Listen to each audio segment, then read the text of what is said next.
সূরা আল গাশিয়া। বিসমিল্লাহির রহমানির রহিম। শুরু করছি আল্লাহর নামে, যিনি পরম করুণাময় অতি দয়ালু। হাল আতাকা হাদিসুল গাশিয়া।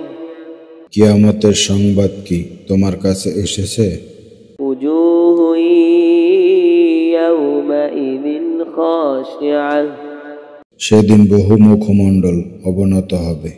আমিলাতুন নাসিবা। হবে কর্মক্লান্ত ও পরিশ্রান্ত। তাসলা নারান হামিয়া। তারা প্রবেশ করবে জ্বলন্ত আগুনে। তুসকা মিন আইনিন আনিয়া। তাদের পান করানো হবে ফুটন্ত ঝর্ণা থেকে।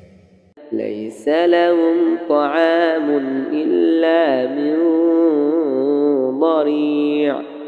কাঁটাযুক্ত শুকনো ঘাস ছাড়া তাদের জন্য আর কোনো খাদ্য থাকবে না। লা ইউসমিনু ওয়া লা ইউগনি মিন জু'। তা মোটা তাজাও করবে না এবং ক্ষুধাও নিবারণ করবে না। উজুহু ইয়াওমাইযিন না'iমা। সেদিন অনেক চেহারা হবে লাবণ্যময়। লিসাইহা রাদিয়া। নিজেদের কর্মসাফল্য পরিতৃপ্ত। ফি জান্নাতিন আলিয়া। সুউচ্চ জান্নাতে। লা তাসমাউ ফিহা লাগিয়া। সেখানে তারা শুনবে না কোনো আশার বাক্য। ফিহা আইনুন জারিয়া। সেখানে থাকবে প্রবাহমান ঝর্ণাধারা। ফিহা সুরুরুম মারফুআ। সেখানে থাকবে সুউচ্চ আসন সমূহ। ওয়া আকওয়াবুম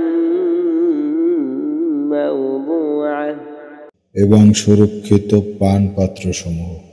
ওয়া নামারিকু মাসফুফা। ও সারি সারি তাকিয়া সমূহ। ওয়া যারাবিয়্যু মাবথুসা। এবং সম্প্রসারিত গালিচা সমূহ। আফালা ইয়ানযুরুনা ইলাল ইবিলি কাইফা খুলিকাত। তবে কি তারা উটের প্রতি দৃষ্টিপাত করে না, কিভাবে তা সৃষ্টি করা হয়েছে? ওয়া ইলাস সামাই কাইফা রুফিআত। এবং আকাশের দিকে যে কিভাবে ওটাকে সর্বোচ্চ করা হয়েছে। ওয়া ইলাল জিবালি কাইফা নুসিবাত। এবং পর্বতমালার দিকে কিভাবে তা স্থাপন করা হয়েছে। ওয়া ইলাল আরদি কাইফা সুতিহাত। আর জমিনের দিকে কিভাবে তা বিস্তৃত করা হয়েছে। ফাযাক্কির ইন্নামা আনতা মুযাক্কির। অতএব তুমি উপদেশ দাও, তুমি তো একজন উপদেশদাতা মাত্র। লাস্তা আলাইহিম বিমুসাইতির। তুমি তাদের উপর শান্তি প্রয়োগকারী নও।